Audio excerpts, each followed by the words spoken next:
হযরত আবু যর গফারি রাদিয়াল্লাহু তাআলা আনহু ইসলাম গ্রহণের পূর্বে নবী আলাইহিস সালাতু ওয়াসসালামকে যাচাই বাছাই করার জন্য, নবী আলাইহিস সালাতু ওয়াসসালামের সত্যতা এটা যাচাই বাছাই করার জন্য মক্কায় এসে তিনি 30 দিন পর্যন্ত অবস্থান করেছিলেন।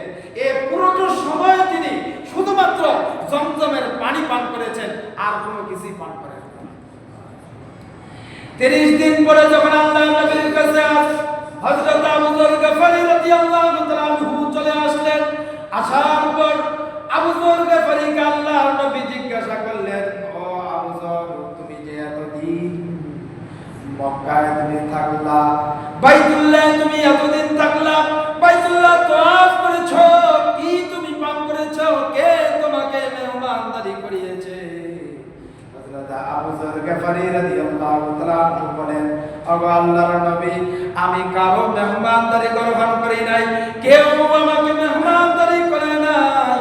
এই 30 দিন আমি শুধুমাত্র জমজমের পানি পান করেছি। এই 30 দিন, একটানা 30 দিন আমি জমজমের পানি পান করা ছাড়া আর কোনো কিছু খাই নাই। এই জমজমের পানি পান করে আমি 30 দিন কাটিয়েছি।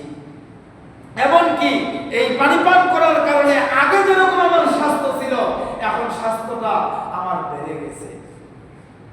এই দীর্ঘ সময় এই জমজমের পানি পান করার অনুভব হযরত আবু যর গফারি রাদিয়াল্লাহু তাআলা আনহু তিনি বর্ণনা করেছেন তার মুখে।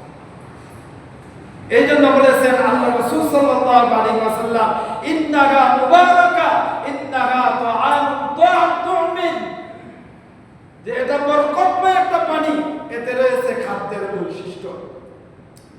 ইমাম ইবনুল কাইয়্যিম রাহমাতুল্লাহি আলাইহি বলেন যে আমি এমন মানুষও দেখেছি যিনি অর্ধ মাস কিংবা তারও বেশি সময় শুধু জমজমের পানি পান করেই কাটিয়ে দিয়েছেন, শুধুমাত্র জমজমের